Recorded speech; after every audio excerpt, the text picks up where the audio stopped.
Sisters, we are building a school. That is right. We are partnering with Nguvu to build the Bright Future Academy School in Tamale, Ghana. Nguvu is the Swahili word for strength. And Nguvu Foundation aims to serve underprivileged communities in Ghana by partnering with over 1,500 women to pick and produce shea butter and its byproducts, providing them with fair pay and opportunities to support their families. These women are truly strong, capable, and productive. However, sisters, we want to support them with a challenge that they face daily. Let us explain. These women are often the sole caretakers and breadwinners of their families. And due to the predominance of poverty, they do not have access to nurseries or can provide some kind of care provision for their children whilst they work. So we are building the Bright Future Academy, which is a free preschool that will provide a safe environment and a high quality education for the children of these hard-working women. Our aim is to raise £10,000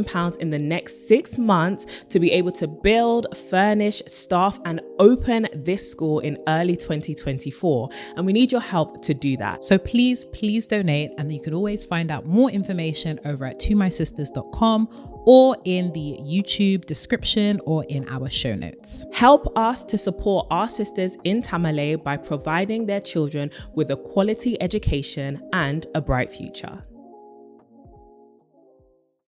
How the heck do you adult? You know what I mean? Like, I don't know personally.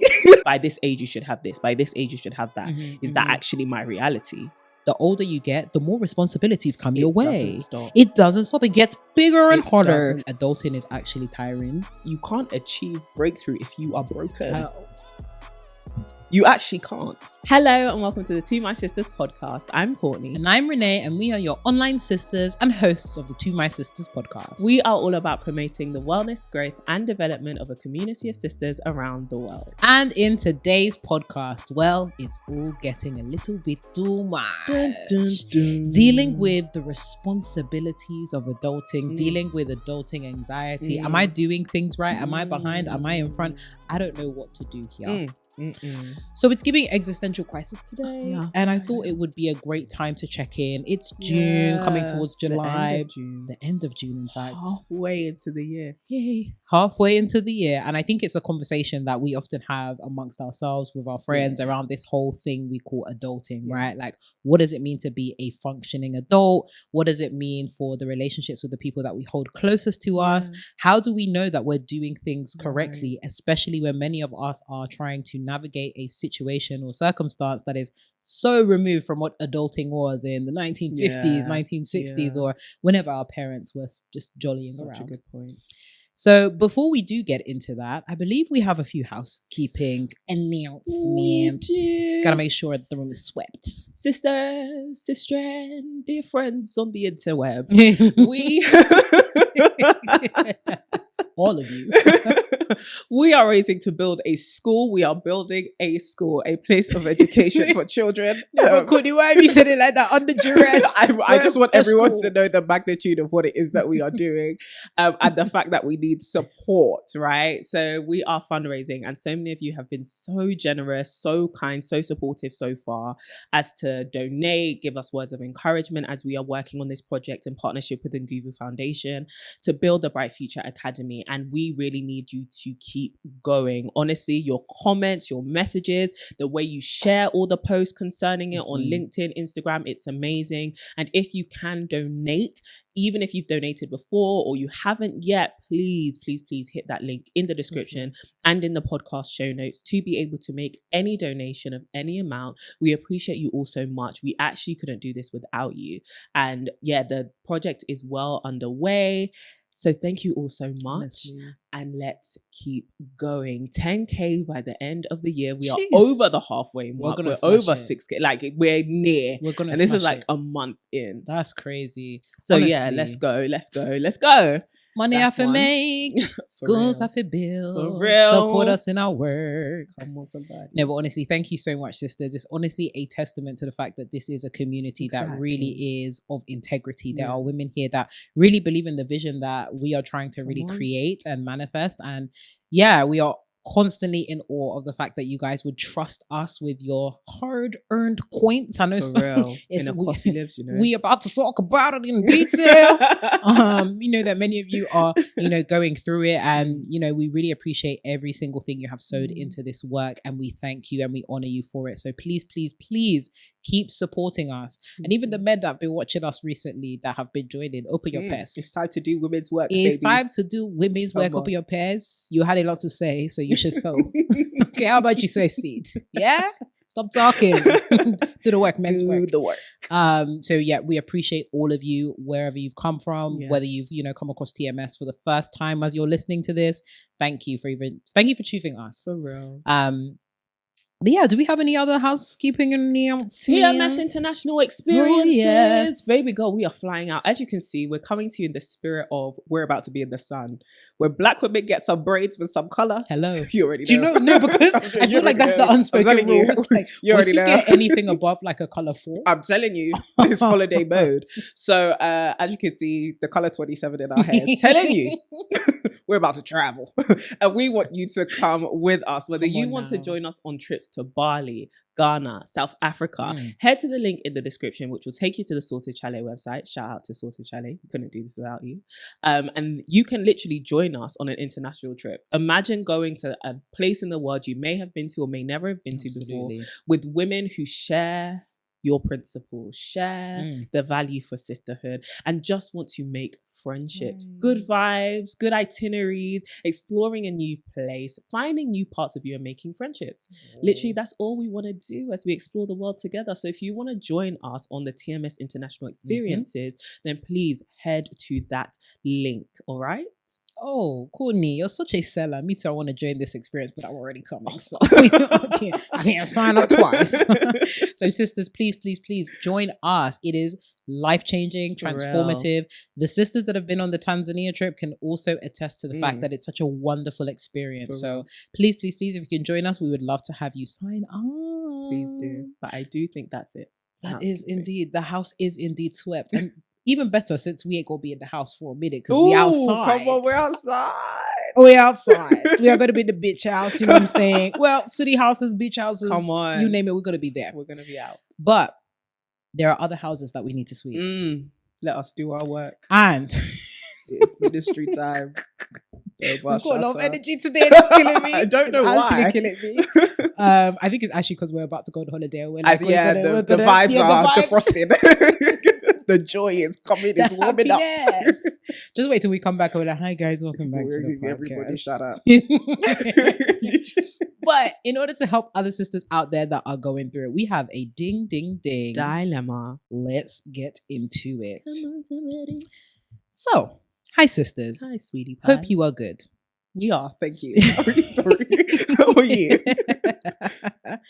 I'm a sister all the way from South Africa. Hey, essay stand up. If you ask them to stand up, the whole thing will break. Because the South African sisters, they always represent you. Ask them, they're overachievers. And we love it. We love it. I will never forget the day that I saw somebody actually take a register below one of our videos. I was like, dang. They should do it every episode. That's why we're coming there in February 2023. Look, if you want us to come to your country, do you get what I mean? Be taking registers like the South African sisters. Let us know where you're at. Anywho's, so I have a dilemma. Yeah. My cousin and I had a fallout sometime last year, and I haven't spoken to her since. She recently contacted me and asked for clarity, and she wanted to call, but I told her I'm about to sleep. The reason for our fallout is she had nasty things to say about my family and I. I know, it's deep. I have forgiven her in my heart and I've let go of the situation. My only problem is I'm not ready to talk to her. I would rather text her than call. The real issue is I haven't heard her say any of these things straight to my face, but someone told me she said those things. As soon as I found out, I posted something on my WhatsApp status directing it to her and she blocked me. My dad told me that I should talk to her and hear her out, but I don't know if I want to because her approach was a bit arrogant. She asked to clarify stuff and not talk about the situation. I don't know if I'm being too hard on her and maybe I should hear her out, but a big part of me is just hesitant. Please help a sister out. Oh, family tension is not fun. Mate. Especially when it comes to extended family, things can get very awkward. Very awkward. But I still think those relationships are important and they're worth maintaining. I do think you definitely may need time to just simmer a bit and process through, what you are feeling, just so that when you do end up having a conversation, which I'm going to come to, it doesn't just become a blow up, or you just, shouting at her, or, just presenting a lot of assumptions and not yourself being willing to engage in a discussion. So, or hear her out. But I would say that once you've kind of calmed down, it would be worth, especially if your relationship before was quite good, or did you say they were quite close before? It's just, yeah. I think if you were friends before, then it would be worth having that conversation. That's like, yo, basically, yes, the indirect that I made on WhatsApp, if that's what she's asking for clarity over, was towards you because I had heard so and so. Can we, both get clarity on this situation? What did you say? What are you thinking and feeling? And I know that you're probably thinking, well, she wouldn't own up to talking about me behind our back. She wouldn't own up to talking about me or my family behind our backs. But hopefully she would, or at least give some kind of alluding to she has a particular issue. Right. And so I do think it would be worth hearing her out. Now, there are clear boundaries which I think you should maintain, which is if you can gossip about me and my family behind our back, I don't appreciate that. That's not something I expect to happen going forward. If you have an issue with my family and I, come and say it to my face. And I think that's a boundary you should be able to maintain, and standards you should be able to maintain. And I think you should communicate that the issue wasn't necessarily just that she was talking about you. Well, it wasn't necessarily just the issue. It was the fact that she was saying it behind your back and she couldn't come to you and say it. And I think that that's the two things you need to confront: what her issue is and the fact that you didn't appreciate the way she went about dealing with her issue. And so you have every right to bring up every face of the problem and the dynamic that you guys are currently facing, as awkward as it may be. I think if you think this relationship is worth redeeming and it's something you would want to pursue going forward, especially because your family is pretty much always in your life. You're probably going to see her at family reunions or events or weddings or something. And these are the sort of things that can fester within families for decades if you're not careful. And so definitely, if you want to pursue this relationship and you feel like this is what you need in order to complete that cycle of forgiveness, then definitely embark on having that conversation where you lay out all of your cards and all of your feelings and exactly where they stem from. And then proceed from there and see what her attitude is like. Now, when it comes to reconciliation, it requires two active participants who want to reconcile. And so if she's coming with like arrogance or something that seems very hesitant to own up or take accountability for the things that you've heard, should she admit that she's done it, or should you realize that she actually did do it, then you've done your bit. Like, you've actually said your piece. You tried, you initiated some kind of discussion to reconcile. And if it doesn't move forward because she's unresponsive, then you did your bit. And I think it's good to be able to just have clean hands in a situation that says, I tried. So that's what I would advise. I'd say if this person meant something to you before this situation happened, then it may be worth pursuing reconciliation.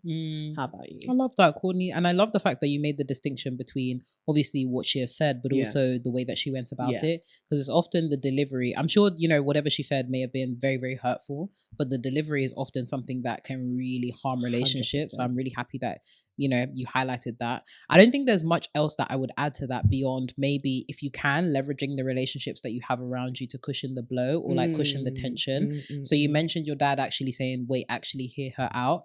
I'm not sure what your relationship is like with your dad, or if there's even any other family members that you may want to kind of like go to. But if you are having kind of like some frustrations, it may be worth seeking wisdom from them, really trying to understand, at least in as much as some of the things that she may have said have been hurtful, trying to understand her own perspective as to why she said them. Was it, some kind of unknown anger or tension or resentment that you may not have been aware of, that the wider family dynamic may have been aware of? Is there any way that, other people can be a support system to you at this time, or offer you some kind of encouragement as well?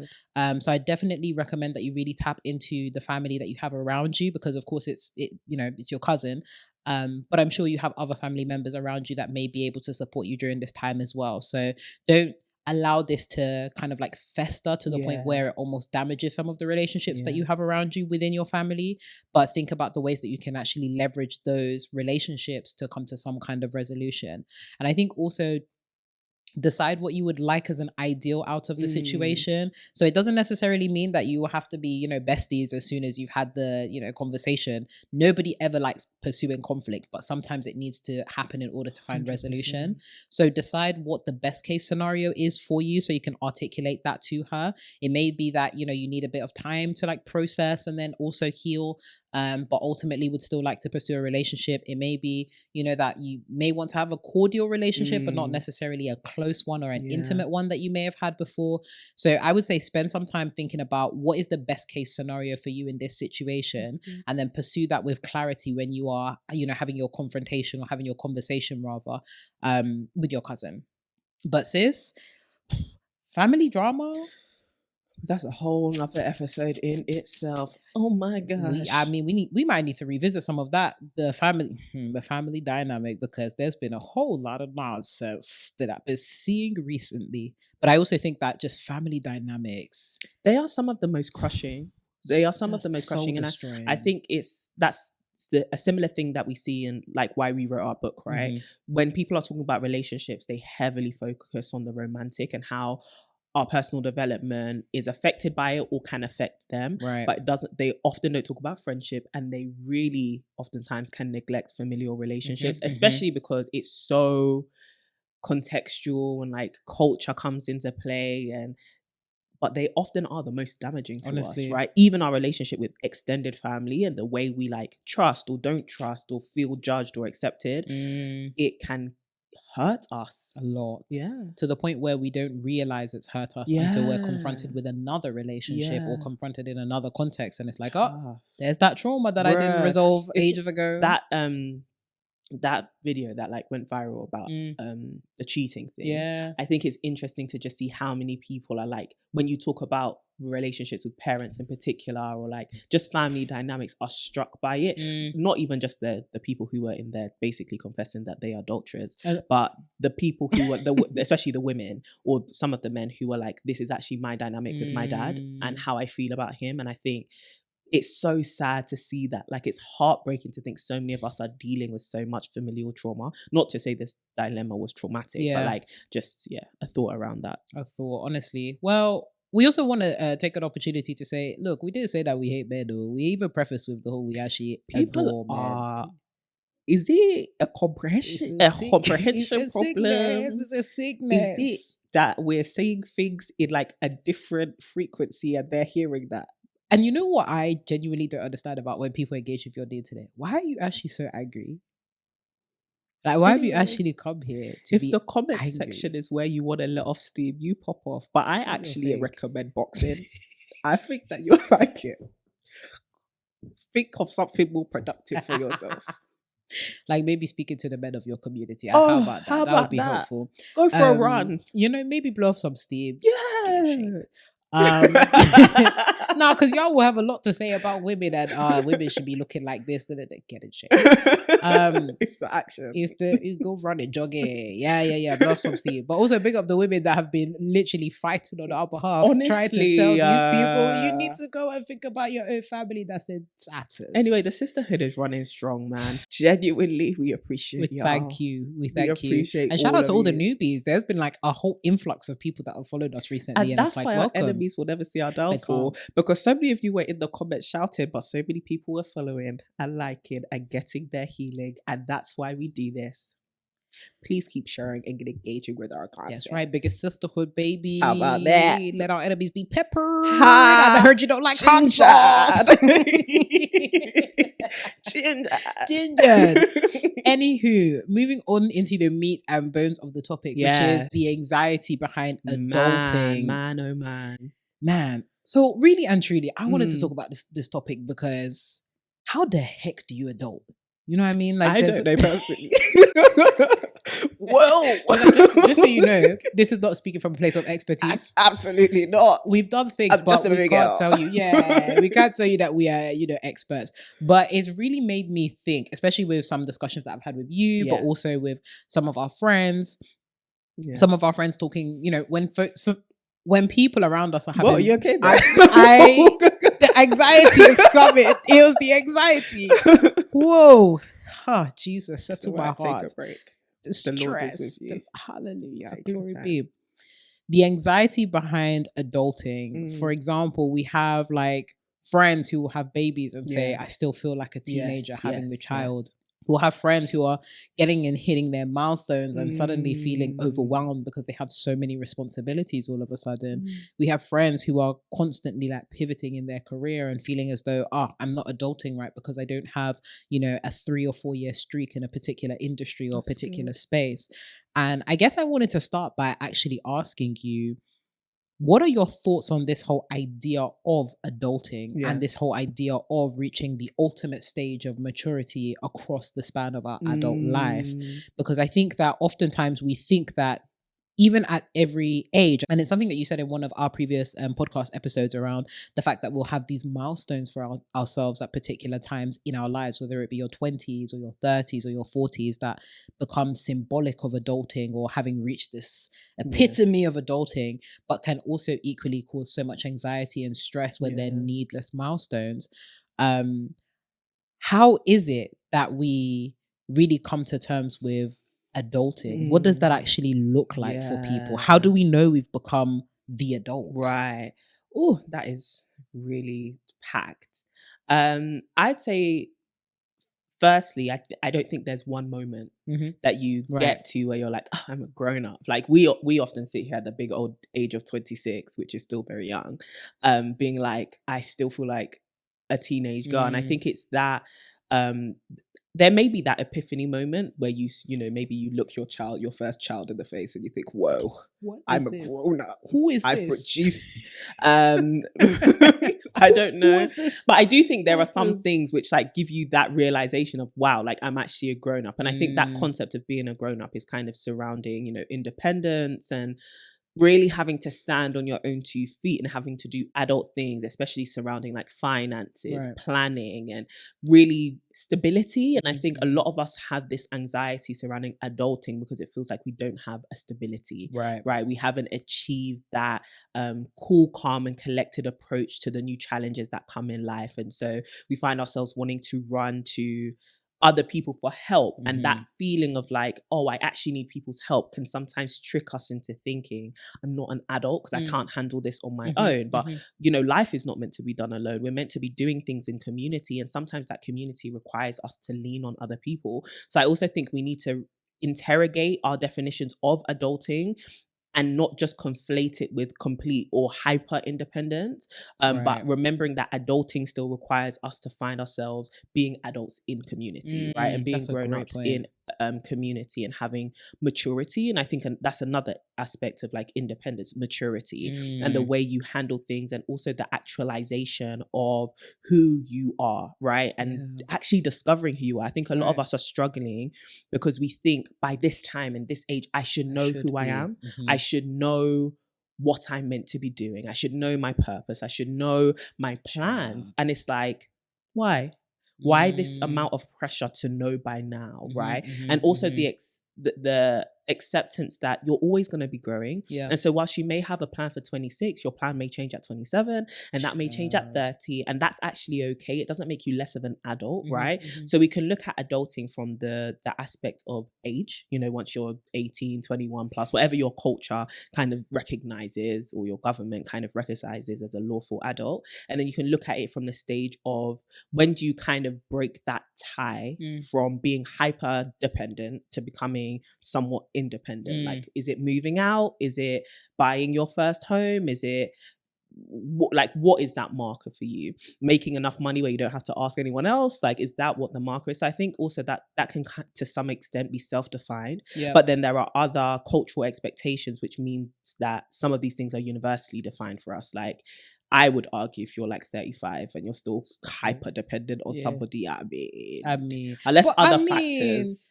I mean, in some cultures, it's permissible for you to be still dependent on. This is the thing. So it's like culturally defined. So I think that also brings another element of pressure, because there's the social context fighting against our present realities around like, okay, what's my current financial situation? What's my current educational level, job prospects, whatever it is that you use to mark independence? And how does that fight against or not even fight against, how does that differ or assimilate to cultural expectations? You know, by this age you should have this, by this age you should have that. Is that actually my reality? Right? And then sometimes that's what makes you think, I don't have a grip on this adulting thing, because the world is telling me, or social media is telling me, or culture is telling me, my family is telling me, by this age you should have X, Y, Z, these markers of success or these markers of independence or maturity. And I don't have those things yet. I don't have the house. I don't have a partner. I don't have, and then you start to think, I should actually be worried that my adulting is not going successfully. And I do think all of these are very valid. And as much as we can sit here and encourage people like, oh, don't worry about it. Make your own like definitions of success. Make your own this, make your own plan, make your own path. Those things get to you. Yeah, they do. Those things have real consequences on our emotions and our thoughts about ourselves and whether we feel like we belong or we're accepted or we're approved of. And so I think where we need to stand in terms of the way we define adulting is really around, what does independence look like for me? What does self-sustainability look like for me? And how do I actualize that? How do I manifest that? In my emotions, my relationships, my community, my work, my finances, my relationships, all of the things that make me as a person and actually sustain me in this as a human being. How do I get on top of that to be at this stage of sustaining myself and actually setting myself up to some degree for longevity into the future, right? Especially now that this is not the responsibility of my parents or my guardians. And that's another thing we have to kind of accept, that now we are our own stewards. Like we can't really look to anyone else to be like, oh, why didn't you do this? Or why didn't you do that? And it's like, it's on you now. Like something that brought adulting really to the forefront of my mind is, as we're preparing to travel, one of my suitcases broke. Like the last time we traveled together, my suitcase broke. And I didn't buy a new suitcase because my thing is, if I need a suitcase, I'm going into my mum's room and taking it. No, for real. I hear you. No, I'm going into my mum's room. But why is it that aunties always have like lots of suitcases that you can use? Because over the years, they've been doing their looking and searching through TK Maxx. You know what? One thing a mum could do is look through TK Maxx and find a steal. And she's going to find something good. Something durable too. There we go. That's a mother's edge. But that's what I would do, right? But I don't live with my mum anymore. You don't. And so as we're coming to this new, I've just realized, crap, I need to order a suitcase. Me on my own? I don't know what makes a good suitcase. And you know what it is? It's actually spending money on things you need, but you actually don't want to spend money on, and suitcases are one of them. And also things that have just always been there. They've just always been there. Like you can attest this. I always run out of toilet roll at home because growing up, it was just there. It was available. And it's not because I was reckless or, you don't have a sense of, it's because I was taken care of. You know, I was taken care of. You did so She did a great job. There are some things I am not aware of in life. And now to get to this point of like, you're the grown up now. You're the one who has to take care of yourself and your well-being and prioritize that. It's been someone else's priority, but now it's on you. Right. And so even this idea of like, what does it look like to even make your well-being, your sustenance a priority to you, and doing the work that's involved. But I talked for way too long. No. I absolutely love everything that you said. It was given point, evidence, explanation, and there's just so many pointers in there that I actually want to touch on. I love that you started with adulting is done in community. Yes. Because oftentimes we think of adulting as a solo endeavor, a solo escapade. I'm going out to sow my wild oats alone. Yeah. And it's actually the loneliness that adulting can cause that is one of the most like silent and biggest killers for a lot of folks in this generation. And for me, what has been so beautiful about my adulting journey is I feel like in terms of some of the milestones and the confidence that I've come into as an adult has been by virtue of tapping into the resources of people that I had around me. So checking in with, my best friend, checking in with some of my other friends that are doing really incredible stuff. Like even basic things like, okay, what kind of sustenance do I need? Yeah. Actually, from living with you, I'm like, okay, like there's certain things that we need for the household. Yeah. It's that whole mentality of like, how do I take care of like, it's not just how do I take care of me, but it's like, how do I take care of us? Or like, how do we take care of ourselves together? Yeah. And that's been really, really helpful because as somebody that, obviously wants a family at some point in the future, having that us mentality is useful because life just does not prepare you for that. When you have your first child or when you move in with like a guy or whatever, it's like life doesn't actually prepare you for that until you cultivate those kind of necessary skills by defining your adulting. Yeah. So I love that you touched on the community element of adulting, because guys, this adulting thing is already long enough. Yeah. There are certain things, and I think there's certain inalienable things that we can't avoid as That's a adults. nice I know word. it's such a beautiful Well. word. Stop it, I'm my shy. Oh my God. God, English. Literature, language.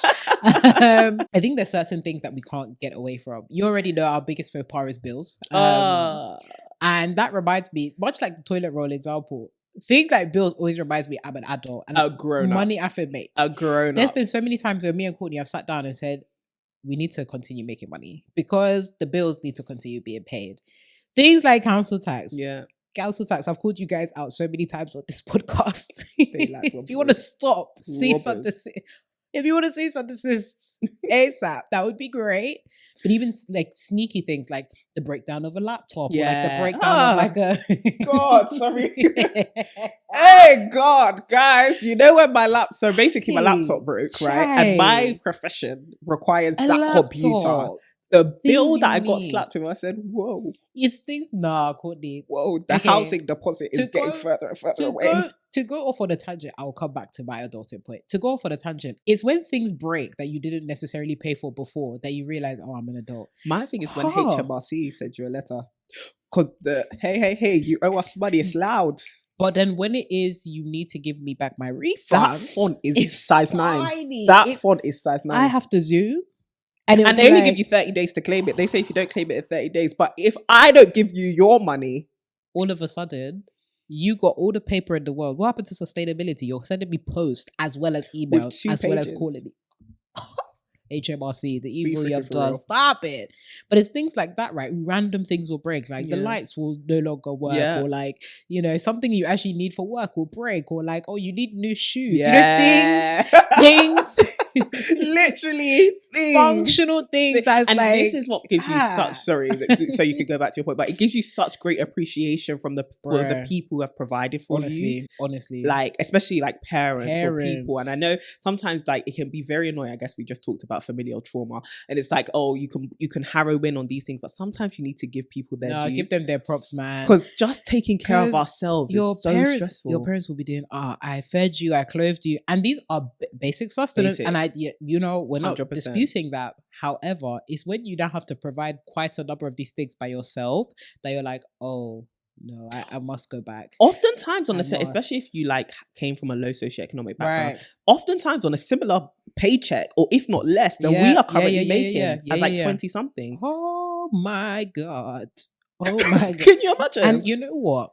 For me, I want to just say a big shout out to like even our sisters that are parents right now, because having the space to think about yourself and your well-being, and then having to think about other people. And this is why when we're saying you need to heal and be self-sustaining and all that kind of stuff, it's important because if you are seeking to expand the community around you, especially when you have a caregiving responsibility, you need to make sure you got you. For real. You have to. For real. Especially if you can, because I know it's not a privilege for everyone, and not everyone is in that situation. But if it is something that you want in the future, it is necessary for you to prioritize yourself now. Good. Because how many people like run, especially women, and that's the point that I want to come to next. Yeah.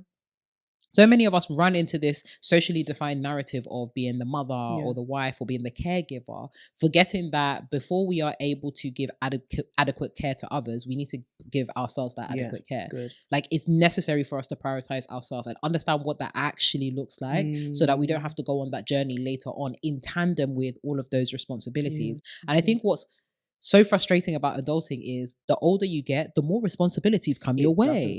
It doesn't stop. It gets bigger and harder. You get promoted, it means you have more responsibilities. You move to a nicer area or a bigger house, it has more bills that you have to pay. You decide to get married, there are more responsibilities and expectations that you need to fulfill. It's almost like adulting feels like the game with no final boss. And after you've beaten each final boss at the end of each level, there's another one that you have to slay. And it's crazy. I think feels so challenging because it also doesn't come with transition periods. No. Like there are no, once the baby's here, it's here.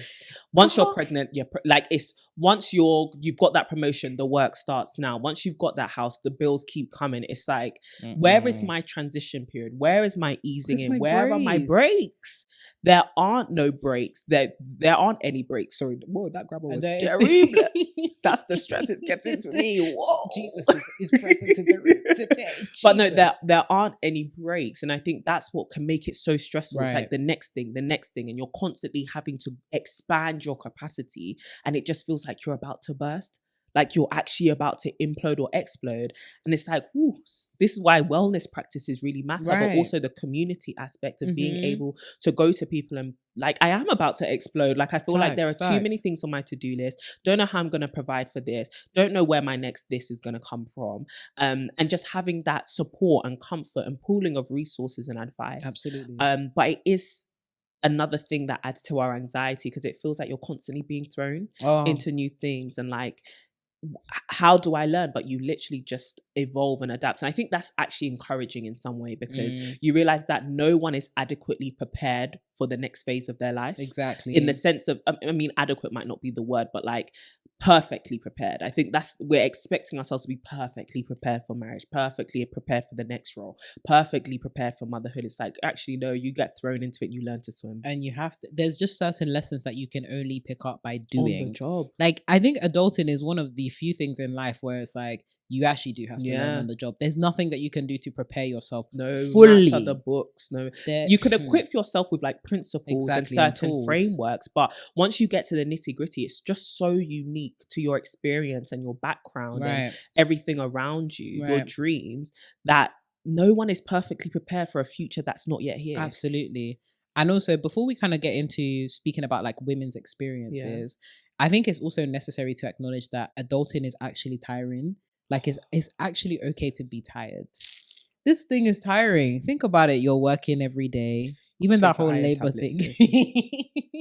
That whole labor, this whole economy we've decided to create. Literally. You know what I'm saying? Like, we were saying it in one of our last episodes that Jesus paid it all. And yeah, here we are still paying. Being asked to pay for every day. How many need y'all to take the blood as a currency? You're going to have to take that. Take Amex that and the blood.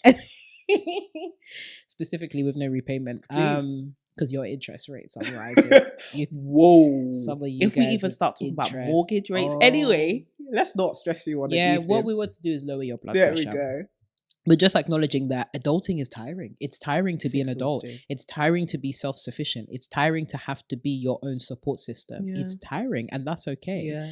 And what I wanted to pivot into speaking about was specifically women, because I find that social narratives and norms around women's maturity levels, adulting, have definitely fed into a lot of women feeling under pressure to cosplay as adults very, very early on. Even think about like things that are appropriate for younger girls to play house, or, you know, play in this caregiving environment. And just thinking about as we continue to mature and continue to amass these different responsibilities as women, both in our like individual context, but also in our larger communal context.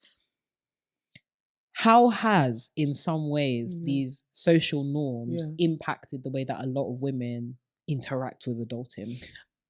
I guess there's that like scientific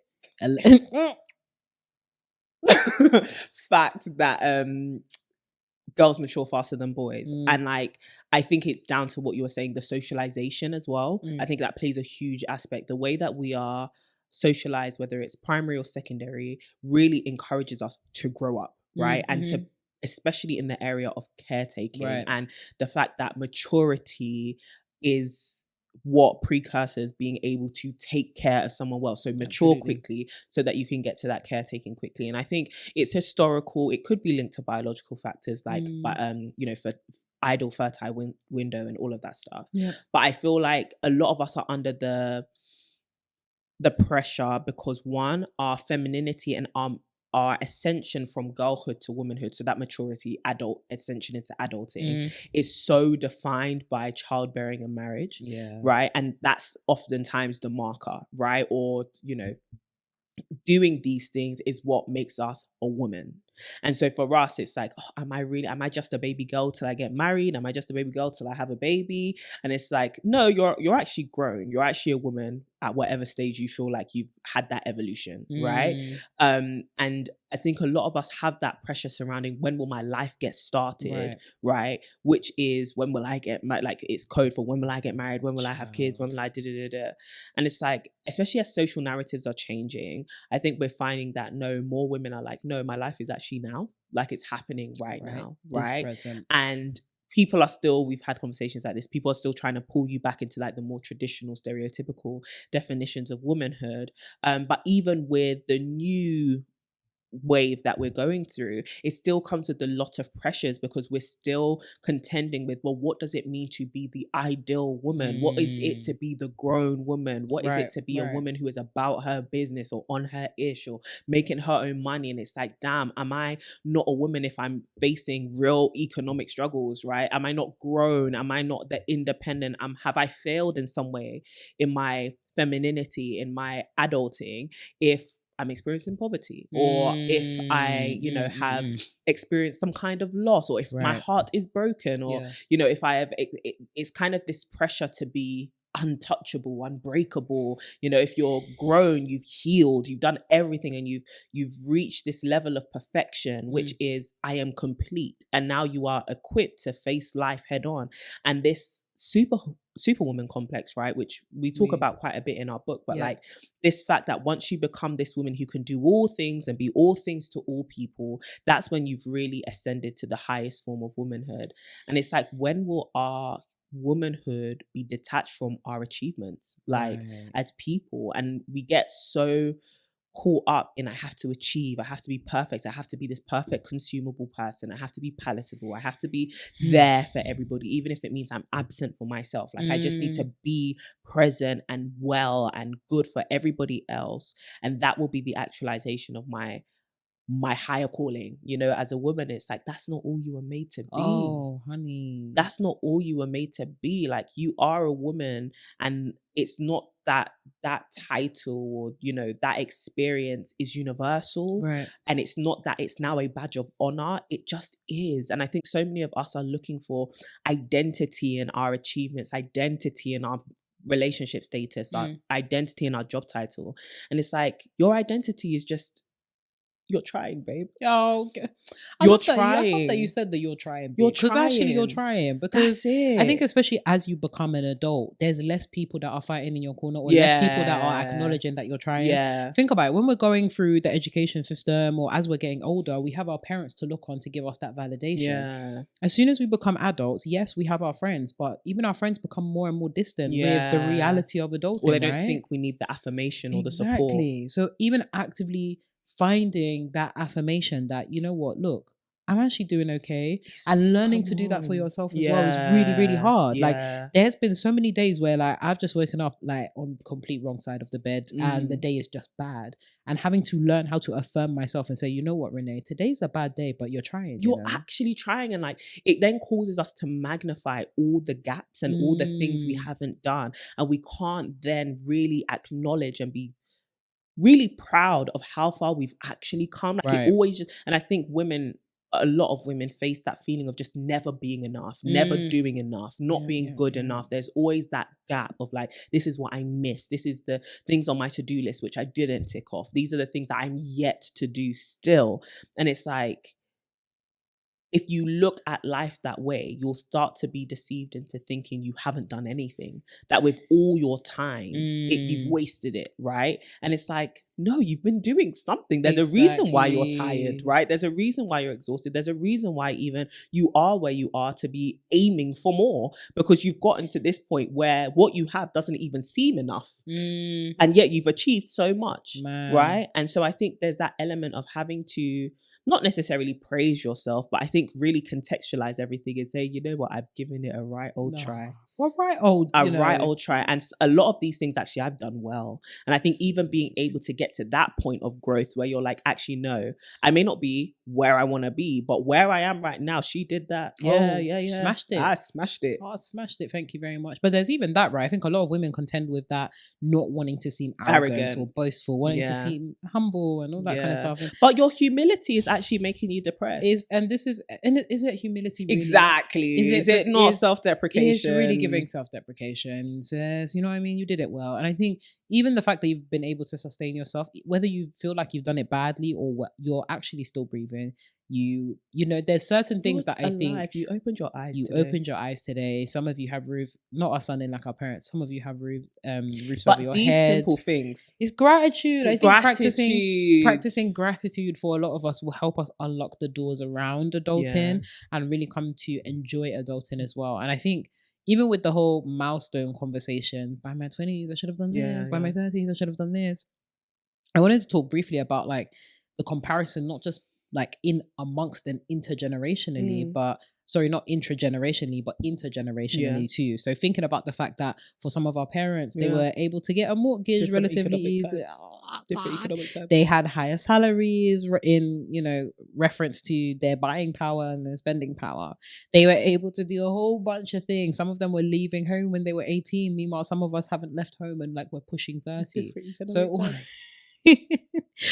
thinking about that, how can we overcome this feeling of I'm not good enough because my idea of adulting is, you know, my parents, or my idea of adulting is, you know, all of the markers of adulting that have come from a previous generation that have remained and lingered, even though my reality is telling me, look, you may not be able to get the house until 35 instead of 25, or you may not be able to feasibly find a life partner until like 40 as opposed to 30. Different economic terms. I really think it's important to different economic terms, because even sometimes you have to put these things in context for other generations, because that's where the pressure can often come from. By your age, I was doing this. Whoa, hold up a minute. First of all, by the type that you was with, your salary was like 5 times what they offer now. Thank you very much. And also, houses worth £5. You could buy it for a penny back. So, do you get what I mean? So I think there's contextual, and I think our parents, especially now that especially if you have maybe parents that have migrated from another part of the world, there can be that pressure of like, oh, we've done so much, but also so much has changed. And I think try to set you up well. It's like, yes, you have, but one thing we couldn't predict was economic crisis and bad leadership. Emphasis on no, don't kill me. Not the bad leadership. Let's be serious. Emphasis on the crisis. We're crying. Economic crisis. And I think our generation needs to, I know people say, oh, you're so soft, but really and truly, when you look at the landscape with which we are like players in, it is crazy. Like, look at house prices, look at salaries. Like, this is why people in France are constantly rioting. There's too much. I love the French. For real, more power to you. There's too much going on. There are too many factors we're actually up against. And I know it's not this woe is me, because so many of us are still killing it, right? How many people are still buying houses in this situation? Absolutely. And I know we're using these very traditional markers of success, and it's not everyone's goal. Like, your goal may not to be buy a house, and that's completely fine. But for a lot of people it is, and that's what they see. So that's what I'm going to use. But I think we see people still doing these things and kind of pushing past, but there's no denying that they're pushing against a lot, right? There's a lot coming into play. And like the fact that, because of how much we have to work and how much we do or don't earn, or how much buying power our salaries kind of get us, having kids, we may have to delay that. Buying a house, we may have to delay that. And I think contextualizing that for your parents or your aunties, your uncles, even though that's their present world, I think they can take for granted the fact that what they did was aided or just contextualized by their economic situation. And we are just living in a completely different time, but also just being kinder to yourself in saying, okay, if these are the things that I do desire, how do I practically make a plan to achieve them in whatever given time frame is realistic to me? some people's time frame realistically is not going to be it will take me 5 years to buy a house. Right. For a lot of people, it's like 15. Like, it will take me a long time. And I think you have to then contend with that and be okay with that. And that then helps you to take off the pressure and know that I'm doing things according to my own time. I don't need to feel rushed. I will get there though, you know, at some point. And who's going to beat you? No one. And that's another thing. Like, I need us to stop being scared of like the they DJ Khaled talks about. Like, they? Who are they? The conglomerates. Like, it's actually okay. And I actually think to some degree, this is made worse by having to lead a public life and like public accessibility to our lives and public praise for the things that we have done. Feeling the pressure to share your milestones on social media, I think contributes to this a lot, right? Because no longer are you just okay with getting by or just doing things by your own pace. You now feel this sense of urgency or this sense of competition and comparison to now share that, hey, I've done this, right? Even though some of the people I don't know you don't know me at all. And I actually don't know the behind the scenes of this picture either. I don't know the behind the scenes of this move that you just made. But there's this sense that like, oh, I need to keep up with people. You don't have to keep up with anyone. And if the ability to liberate yourself from that pressure is you having to log off for a bit or you having to lead a more private life, then do that. Because you're actually going to drive yourself more crazy. And dare I say, even keep yourself further away from your goals, your holistic goals. If you feel like you need to keep up with appearances and keep up with the Joneses, you're going to damage yourself even more. You may think it will drive you to success, and I do think there is a place for healthy competition, but most times when social media comes into play, it's not healthy competition because you don't know what's going into the real, like your competitors' output. You don't know what's going into it. You don't know what they're doing. You're not even running the same race on the same track at the same time for the same distance. Is this a fair competition? If it's got to be healthy, it has to be fair. For a lot of we're not actually competing in a fair way. It's giving inequitable. It's that. And that's another thing, right? A lot of us are not coming from the backgrounds where we actually have that equity, right? Where we actually have the launching pads that other people have had who have had access to generational wealth or certain privileges or certain things, social constructs which actually allow us to succeed in this capitalistic world. And it's not to say, oh, you have an excuse for your failure. You have an excuse, but there is a reason for the hardship you're facing. Let's be real. Don't kill me. But even that, right? Like how our adulting can sometimes be colored by the fact that we want to be the first in our family or like the generational breaker, curse breaker. And it's like, whilst you want to do all these things, this can also facilitate that sense of urgency. Like I need to break through now, because I'm not just thinking about myself. I'm thinking about my whole family presently, but also my whole family in the future. Yeah. And that's scary. 100%. But that pressure, like, I think so many of us want to achieve that breakthrough. And it's like, you can't achieve breakthrough if you are broken. How? You actually can't. For the people in the back, they didn't quite hurt. Breakthrough comes to make you whole. It comes to make an opportunity for you to really appreciate the successes that are coming. You can't, oftentimes you can't force these things. They're a breakthrough for a reason. And I think so many of us want to like force the breakthrough to happen. And it's like, no, take the diligent steps. Take the diligent steps and make sure that you're not breaking yourself in the process of getting there. Because what you're going to do is just displace the dysfunction to a different place, right? Good. So for example, the dysfunction or the breakthrough you're trying to achieve maybe in the area of finances. Maybe you don't come from a wealthy family and you want to be the one that brings that breakthrough.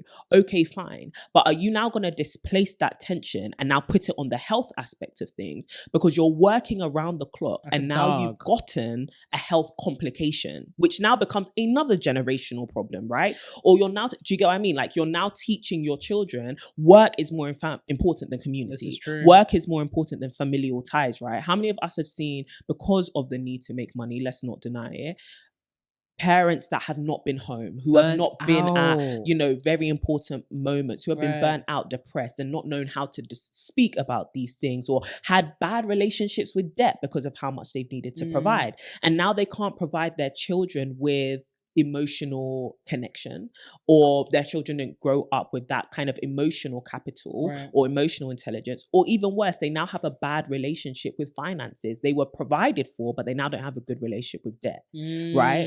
It's things like that. Like if you're going to cause breakthrough, you actually have to destroy the tension. You can't just displace it. That's good, you can't man. just put it somewhere else and hide it somewhere It can't else. be hidden. It can't. One thing about breakthrough is you got to break through. There you go. Not just enough. And also, you got to leave the curse behind. You can't just Oh, carry come it on. through with you. Or do tag. Do you get what I mean? If someone else can deal with it. You close the door on one demon. Well, Hey, seven. time. Here comes 7 more. Seems like an opening. You got to close all those doors, but closing all those doors takes diligence. It takes focus. It takes attention to detail, but it takes pacing, right? Like, I know there are certain like breakthroughs that happen overnight and oh my gosh, now I'm an instant success. But how many instant successes? Now. Yeah, right now. But how many instant successes have become instant failures? Yeah. Or think about like one-hit wonders. It's there like, you who's go. Actually thinking about their body of work. At And this is stage, it providing for them still? And is it actually sustainable? Because so many of us want breakthrough from generational curses, but we're not going to be able to provide generational breakthroughs because they have been so instant and momentary. It's just been for us, right? It's just been my breakthrough for me, but everyone else in the community. And then hoping that, you know, the offshoot of my breakthrough will liberate everybody else. And it doesn't work that way. And also just, again, thinking about community, right? Yeah. You don't have to break generational curses by yourself. There we go. Buddy up. Look, these generational curses, they're not in short supply. They're everywhere. It's not a scarcity. Everybody is dealing with some kind of sins of the father or the mother, you know, from generations past. Buddy up. Like, I'm telling you, like, gang up on evil. Do you know what I mean? Like, we often think, oh, I'm going to carry this load by myself. And it's like, there are certain generational curses that we even speak of that resonate with you strongly or resonate with your friends. Buddy up. If it is that you want to get liberated in the finances, buddy up with someone. There you go. You know, like found a business with someone or go into some kind of monetary agreement with somebody else that can actually support you or help you out. If it is in any other area of your life, think about the people that you have around you that may be facing something similar or have the knowledge and understanding on how to overcome that can actually help you out. 100%. And if you want to, like, thinking about even pacing, sometimes it's through engaging with other people that you can speed things up considerably. Rather than relying on yourself to be the breakthrough, it's like, why don't you break through with other people? Because one thing about force is the more force that you can put behind something, the more force that will actually be exerted on the other side. So why not grab more people to exert more force in order to facilitate a bigger breakthrough? There you go. And it's unfortunate that the generational curses are around like this. They're just floating around. It's almost as though, no, genuinely, and I feel like some of them have really like beefed up. Like, they've been going to the gym, especially 100%. It was 2020 that all of them started. 100%. When the gyms were closed, all the generational curses. It's now time. The generational curses said, it's our time. Well, these boys, you know, them man them that go to the gym and then they end up looking like fists because they've been. Them generational curses, they've been lifted. Mate. They've been taking illegal substances. That's why they say hench and muscly. But I think what's so interesting as well is, like, oftentimes generational curses, we want to pursue the things that actually, or we want to change the things that are actually symptomatic of a root issue, right?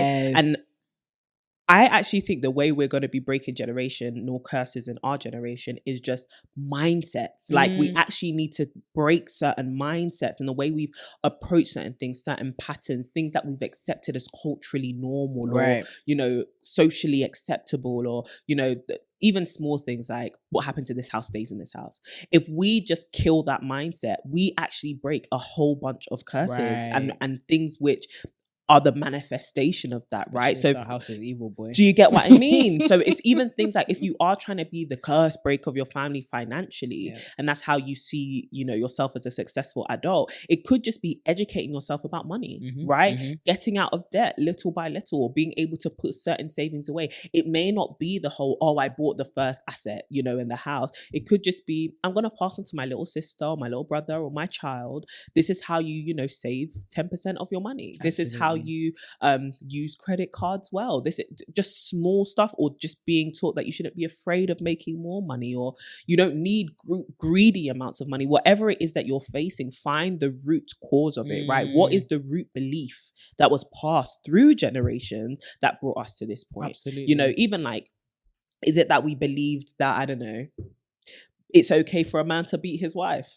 If that was passed down generationally, let me be the person who maybe doesn't get married first, you know, or doesn't become the first again, but actually breaks this whole like belief that women should be abused. Let me just hold my standards and maintain them no matter the social consequence. And that will be me breaking the generational curse. And let me chill.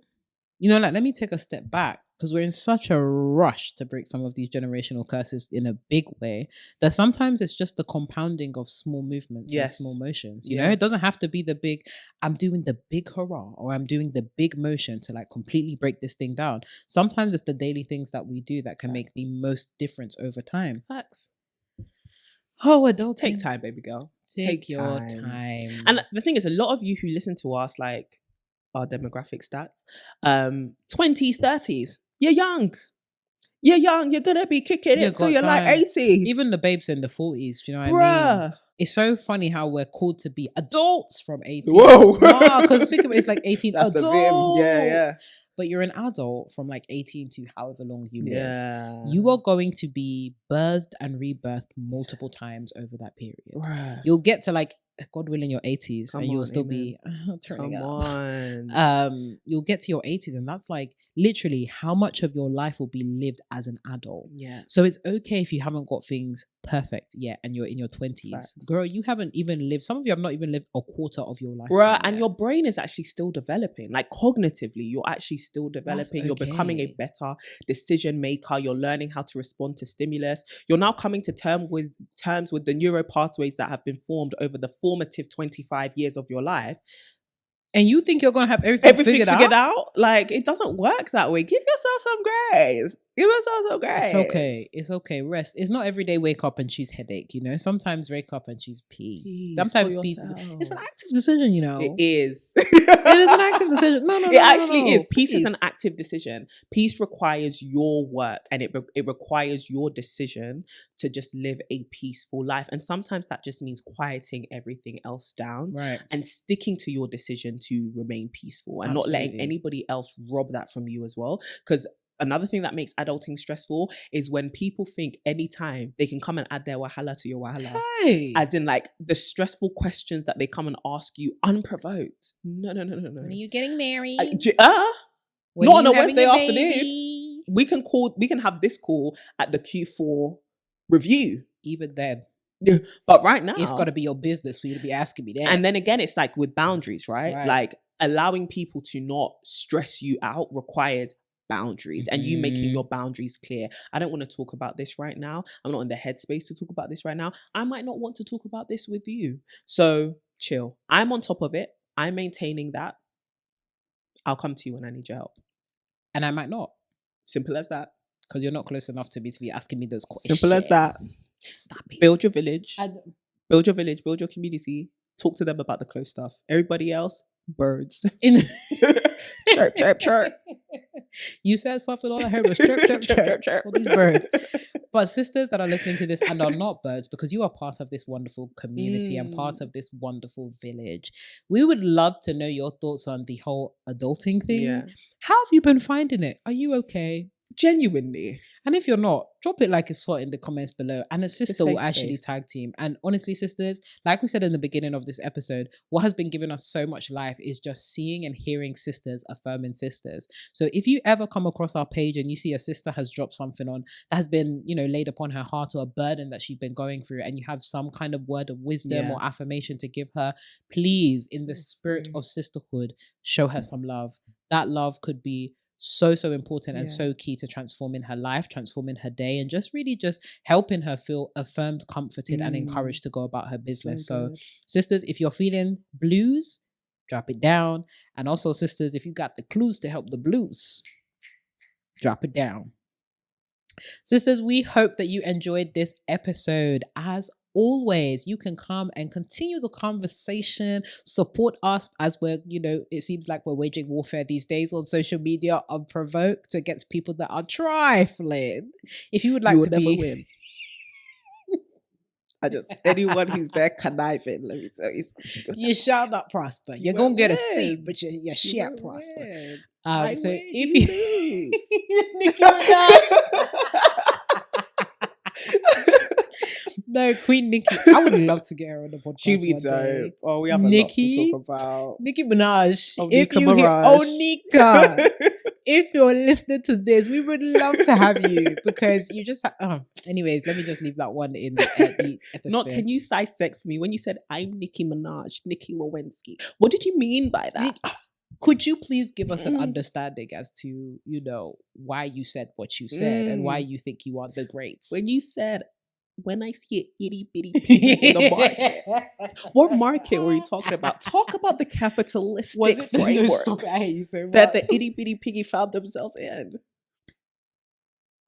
When you said that you are not Jasmine, yeah, and that you're Aladdin, what were you trying to deconstruct? What were the gender dynamics? The gender. She's a sociologist. What is the representation that you were hoping to achieve by asserting the characteristics and the caricature of Aladdin? When you said all these heifers is my son. No. What do you think about the interfamily, intergenerational dynamics that exist? No, stop it. In hip-hop. Do you know why I actually have to throw Courtney in the bin sometimes, guys? But if you would like to be part, you guys should be tracking this episode. Okay, we're going to close out the episode, we promise. If you would like to continue to join in the conversation, then please follow us on all our social media. We are on the TikToks, we're on the Twitters, we are on the Instagram, we're even on the LinkedIn. That's right. We actually are. Opportunity, because we're not just here to talk, we're here to do. So please follow us on all of our socials at To My Sisterhood. And the lovely lady that is giving us Rich Cousin, Countryside Bumpkin. It's giving Black girl going to like Italy, France, just, outside. At CD Boateng. And of course, come and follow me over at Renee Kapuku. We love to see it. Drop a 5-star review on the podcast. You must. You already know. You must. You already know. Drop a 5-star review. We actually love to see it. And be sure to sign up to the mailing list for weekly glowing and growing tips straight to your inbox. We never miss, we never lack, we never forget about you. Never forget because we love you. And guess what? Those praying. Urchins on the internet, they don't care about you. Give a damn. They don't care. Don't give it to us. They wish you bad, but we care. So anyways, make sure you plug into the mailing list, tomysisters.com, and all the links you need for anything, even if it's therapy, are always in the show notes, always in the description. So definitely check that out. Sisters, we love you. We adore you. We hope that you have an amazing week. Definitely follow on socials to see what we're getting up to in New Orleans. So we'll talk to you very, very soon. And as always, keep glowing and growing.